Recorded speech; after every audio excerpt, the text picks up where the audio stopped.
great way for a delighted John Cleland to start the new season. Second on the grid, first in the race. That'll do nicely. Another 18 left, and will Rydell bog down in the Volvo again? We'll soon know. And the answer is no. We need to work harder. It's not good enough. 2 engines and 2 races. Not acceptable. The team must push harder. Today, my regard engines must stop blowing up. I'm trying to build a championship. John Cleland is sandwiched between the 2 BMWs and going for first, says John Cleland. Oh, Matt sideways, championship leader in big trouble, sideways, he gets it back again. It's Plato and Matt Neal, side by side. I'm going to rip your face off. You know what that? I'm going to rip your Hey! What are we doing here? Is this stock car racing or is this motorsport? The man's an animal.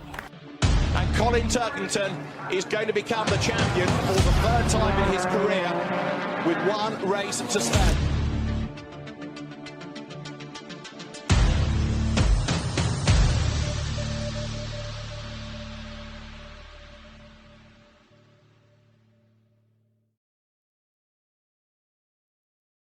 Hi everyone, welcome to a very special edition of Reverse Grid. For anyone watching it on YouTube, welcome to the first video edition. You may have seen my face before. I've been floating around the podcast world for a couple of years, but this is the first one that I'm doing for my brand new show, Reverse Grid, where we're a few episodes in, if you've been listening to the audio side. And the reason why I've gone into this medium, where I wasn't intending to with this show, is because I really want to bring people on, fellow fans, people that are involved in some way in BTCC or motorsport, other realms of it. And I'm thrilled to be able to welcome my first guest at this time. Steve Martin, welcome to the show, mate. Thank you very much, Chris. Thanks for inviting me on. No problem at all, mate. How's things up your way? You're up, is it Cheshire way, I think? Are you? That's right. Yeah, I'm Cheshire way. I'm about 20 minutes from Oulton Park, so that'll be a familiar name to any BTCC fans listening. Absolutely. So have you always been from up there? Have you been sort of that close proximity or, to the track, or has it been kind of somewhere that's taken you towards there? No, I'm from here, born and raised in Chester, good old Chester. Chester, cool. I'm getting my BTCC geography a bit better at the moment because I've been watching it for probably about a decade, mostly. And I never quite twigged where all these places were. I knew Thruxton, obviously Brands Hatch, Silverstone, because I grew up around that kind of area. But the other ones, I never really knew where they were. So when I sort of had a look at it the other day and saw it was, sort of Chester way, I was completely the wrong side. So hopefully you can fill me in on that kind of thing. It is good for the geography, isn't it? When you start to hit the road and get round to these places, you start to know different parts of the country. Absolutely.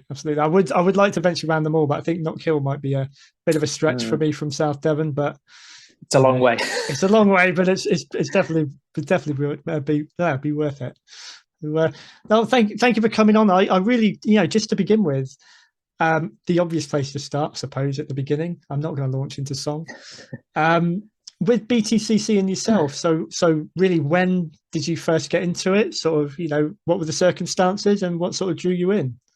Well, I'm a sort of child of the 90s, really. So that's when it first, came to my consciousness, watching it on BBC Grandstand in the 90s. And my dad used to take me to Oulton Park to watch the races there. And I suppose you could say that I just fell in love with it, really, at that time. Those, of course, were days of big manufacturers, lots of money, big star name drivers. And I think if you were there around that time, it really just drew you in. Yeah. And I've been a massive fan ever since. Cool. What was it? Were you into any other forms of motorsport at the time, or was this like the first one?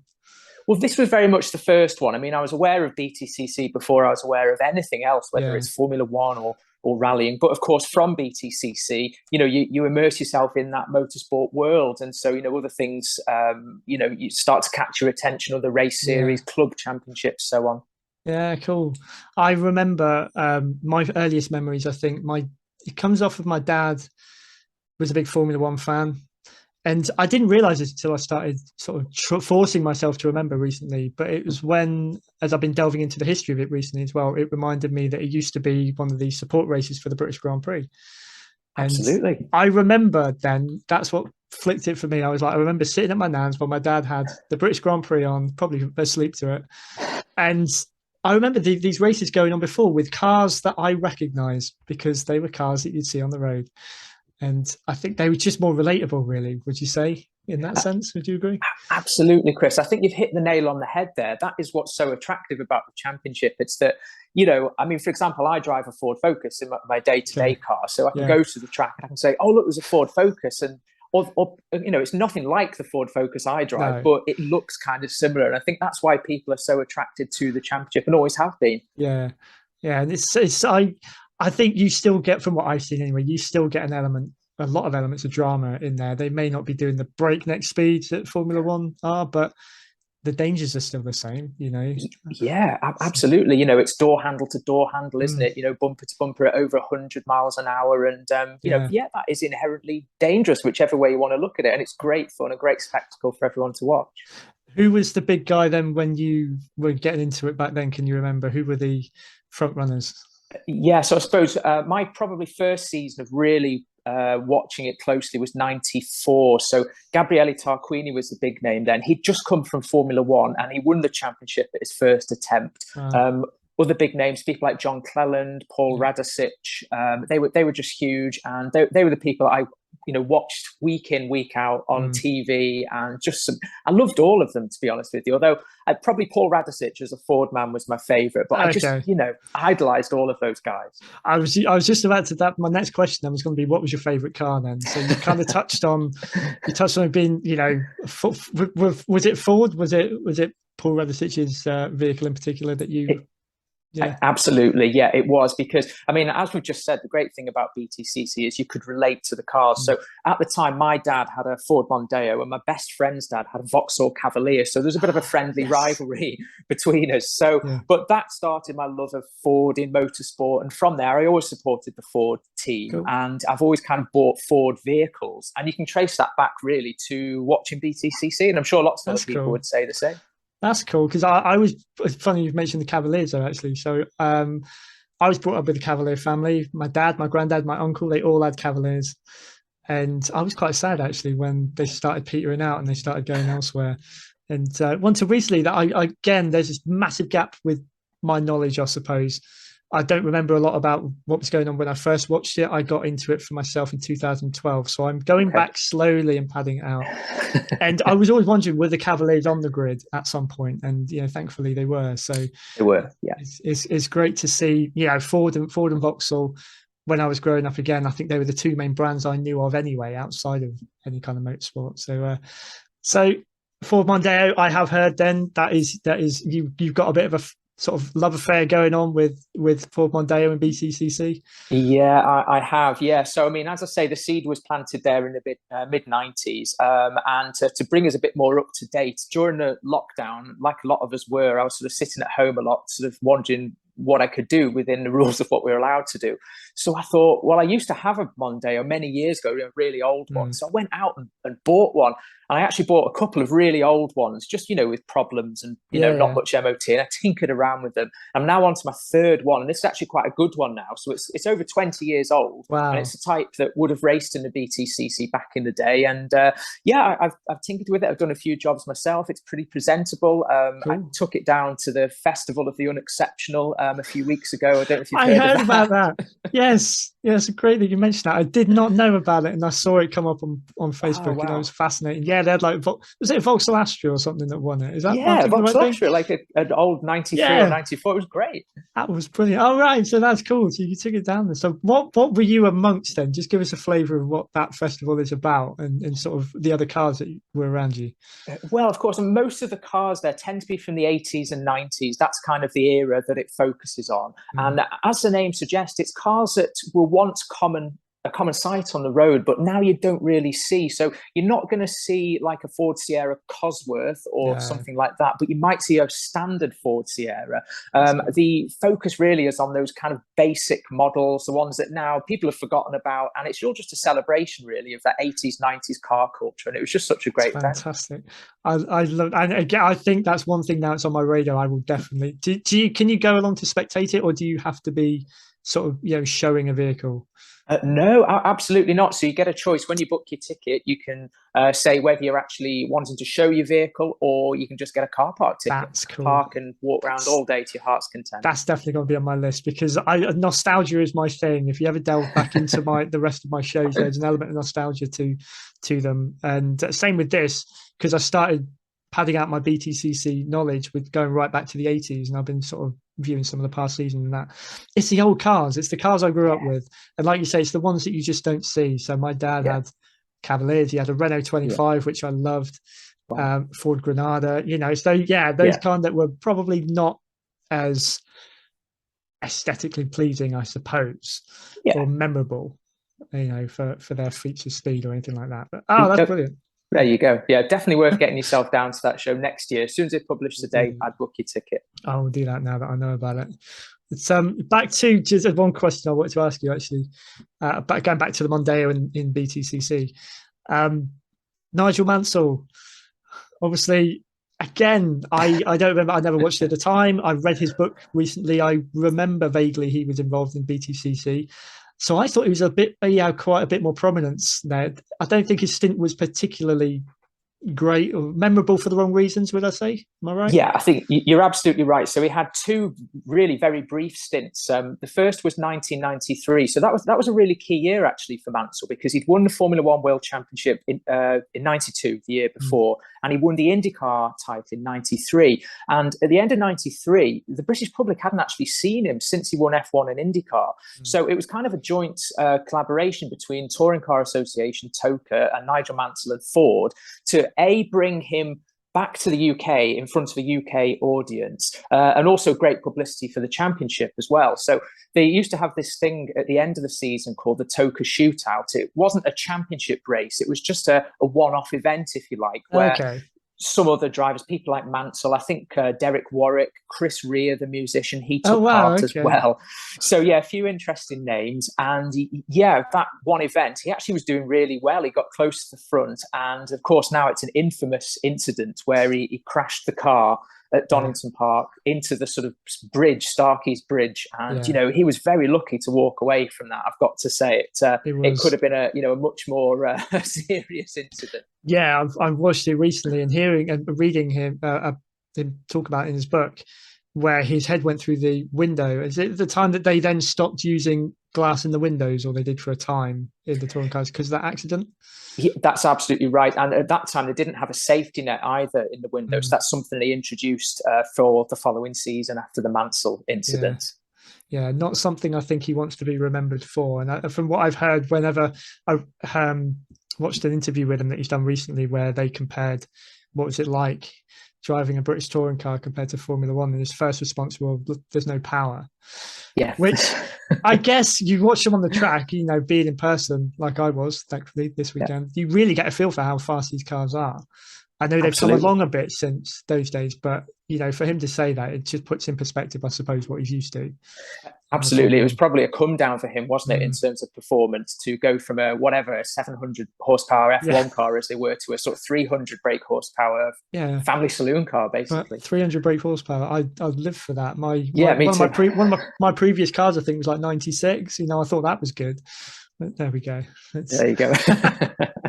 Now, one other thing that I was so pleased when we were able to arrange getting you on.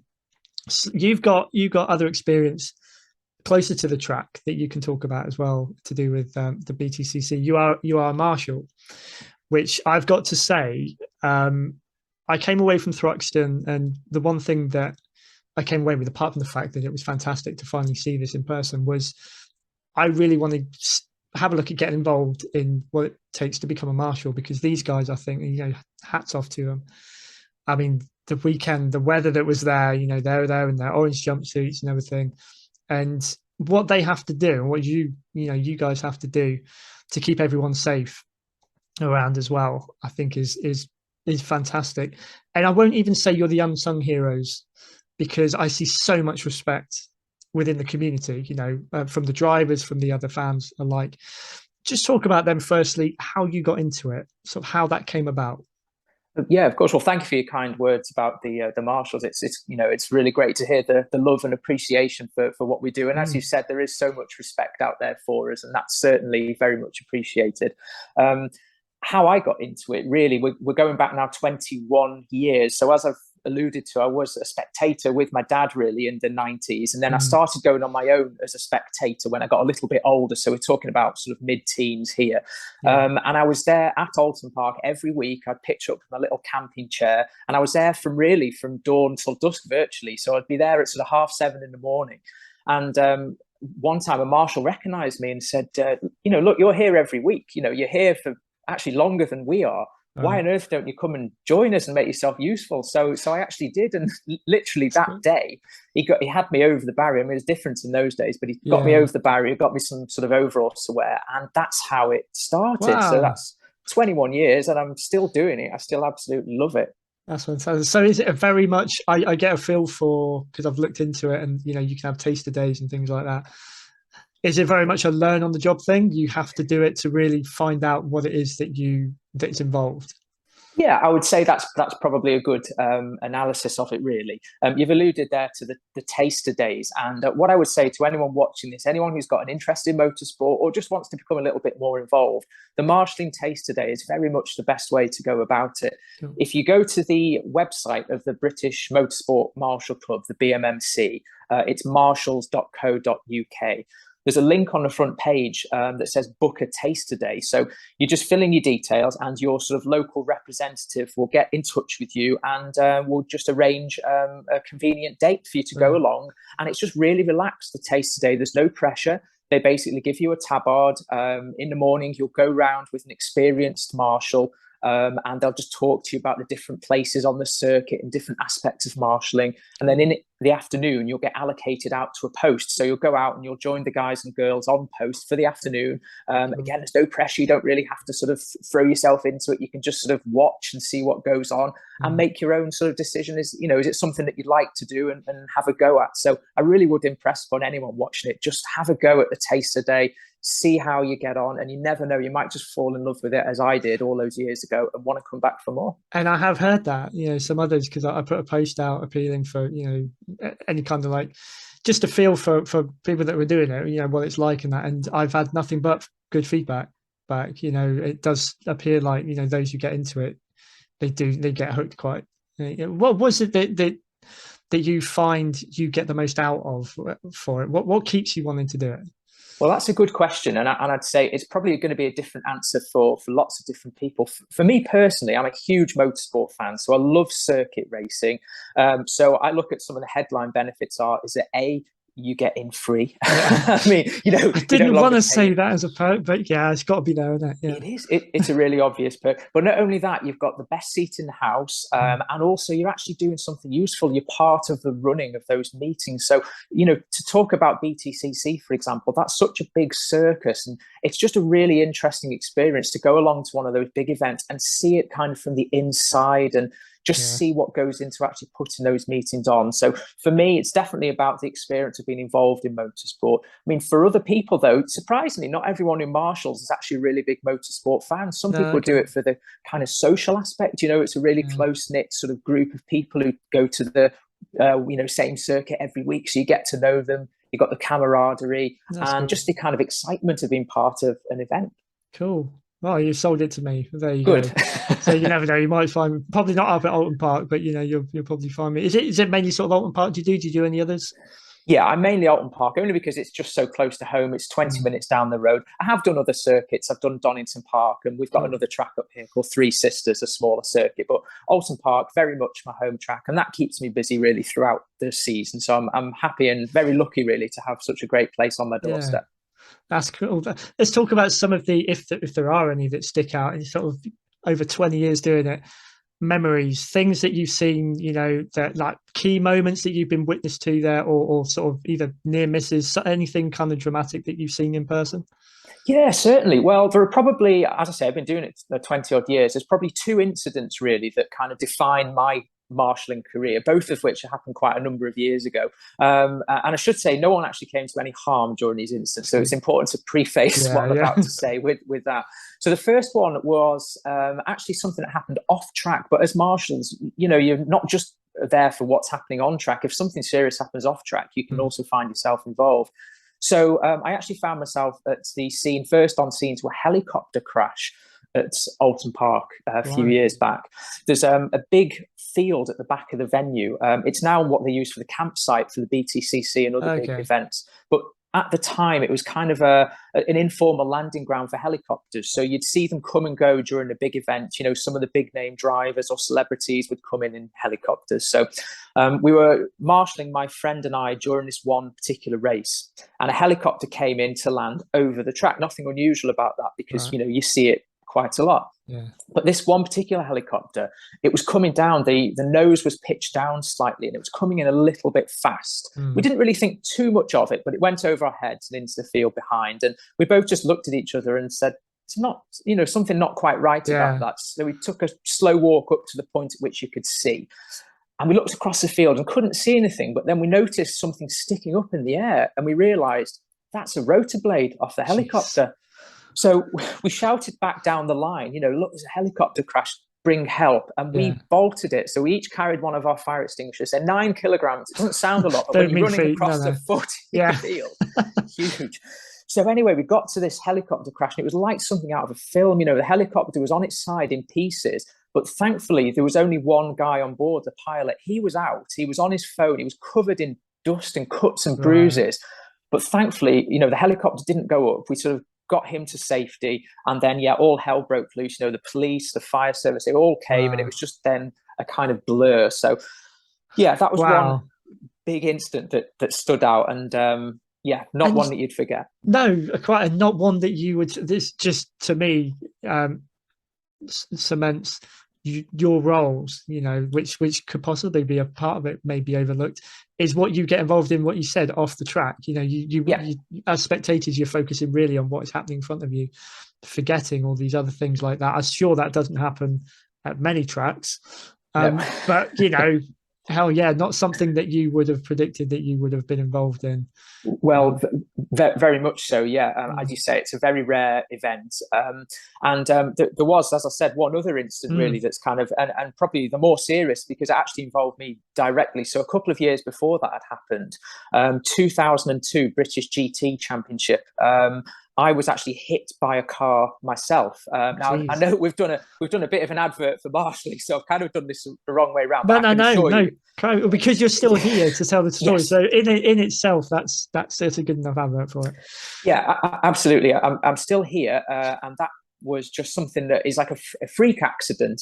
We were out there dealing with one incident and cars were still sort of, you know, spinning and having an accident. I was very lucky that day. Wasn't too serious, only had a cut and a bruise, but things like that can happen, but they're very rare. I was going to say as well then, you know, the great side with marshalling and everything, but the risks involved obviously quite high. But, you know, this is where I'm sure you have your own elements of safety involved, things that you shouldn't do, and whatever places you shouldn't be. But yeah, things like that you can't help but be in the middle of something if it's happening at that speed, I suppose. Yeah, that's absolutely right. I mean, you know, you take every possible step to take yourself, to keep yourself safe, and you don't go out onto the track unless you're happy really that you are going to be safe. And if you don't feel safe, you know, no one's forcing you to go out there and actually deal with something. You go out when it's as safe as possible for you to do so. Do you reckon there's another 20 years in it for you? Yeah, absolutely. Yeah, I was 15 when I started, so I'm still feeling like I've got plenty left in. That's very cool. No, that's very cool. No, that's brilliant. No, thank you for telling us all about that, because it's fascinating to me. Like I say, it's not something because coming away from it, I since a kid I've always thought about, you know, I'd love to be a racing driver. I would love to be able to control a car at that speed. I sometimes struggle at a normal speed on the road. But I thought marshalling is the one thing that my wife probably wouldn't want me to get involved in, because she is very conscious of my safety. Okay. But even she, you know, I had an urge. I was like, I really want to get involved, and I had already filled out the form for a taster day and that without Great. knowing. And I thought, I'm going to broach this to her. If it ever comes to anything, obviously I need to tell her. But she came to me that night and said, you know what, I don't know if you'd be, I was wondering if you would be interested in looking at the marshalling as a way of getting to more events and being involved. And I was like, it's always like she was in my head, but she probably was. Yeah. You know, having her back in, it's something that I would really, really, I really like to be out there and, you know, be involved without being behind the wheel, I think. Yeah, I think, you know, by and large, you are much safer as a marshal. And I should say as well, you know, you don't have to actually go on track. There are lots of other roles you can do. There's pit lane and paddock marshalling. You can be in the race control building. So there's a whole, you know, range of different roles you can do, not just on track. That's brilliant. That's brilliant. So let's hop back in, or come back to, you know, BTCC in particular. Let's get, before we wrap this up, let's get your opinions on what's happening at the moment. So firstly, actually, having been around BTCC for this long, as long as you've been, you know, marshalling, watching it, how has it evolved in from what you've seen? How has it changed? Has it been for the better? You know, what are the main differences between what it was like back then and now? Well, of course, yeah. I mean, as I say, when I started watching the BTCC, it was the super touring era. It was, you know, big manufacturer involvement, big money. And I'd probably say, and a lot of people would probably agree, is that to me was kind of the peak, I suppose. But the problem was that wasn't sustainable, that level of investment and the driver salaries, that kind of thing. So by the turn of the century, 2000, you know, the rules had changed. And it went through a period of a few years of kind of, it lost its way a little bit. Alan Gow, the person who ran it during the 90s and who runs it now, he left for a while and new rules were brought in.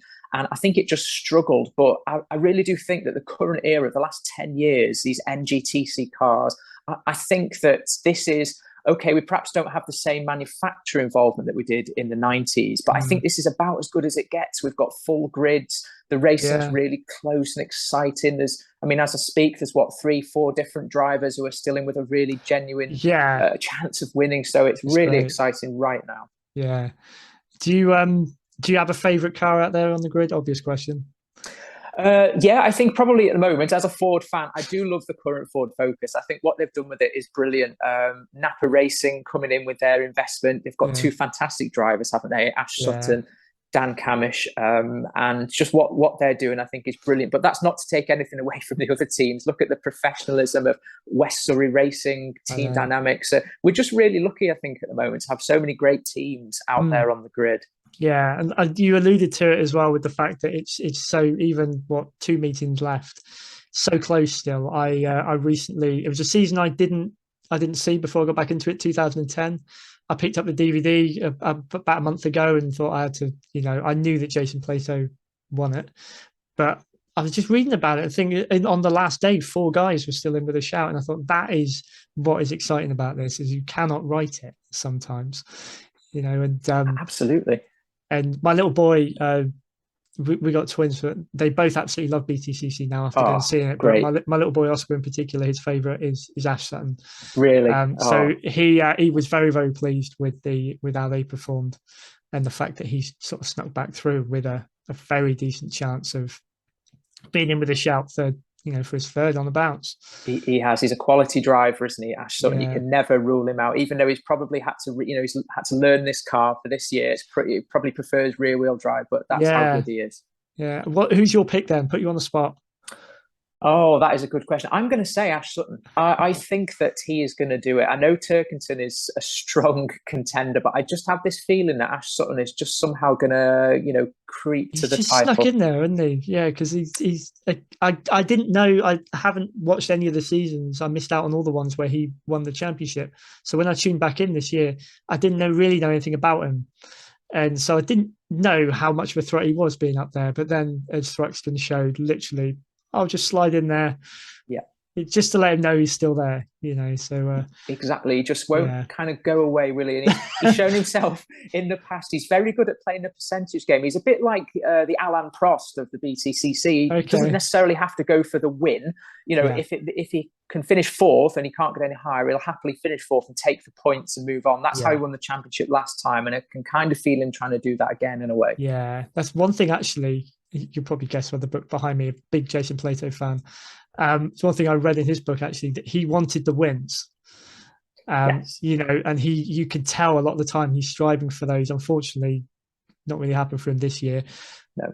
But has it, you know, seeing what Turkington and some of the others have done, but not necessarily needing to be winning every race possible, you know, has he missed out on opportunities there? Maybe where if he played it a little bit more sensibly, maybe he might have got a couple more. But I agree. I think he could have been. I know he's been a 2-time champion. I think he probably could have won 3 or 4. He's been runner-up, hasn't he, a few times? So yeah, he just played the percentage games. But that's part of his personality, I suppose. He's a serious racer, but I've watched him over the years. He's also there to have fun and enjoy himself, and that's the great thing about Jason Plato. And it's why I know he's a bit of a love-hate character, but he's always on the consciousness, isn't he? People are always aware of him, and you know, it's a sad loss, I think, that he's leaving.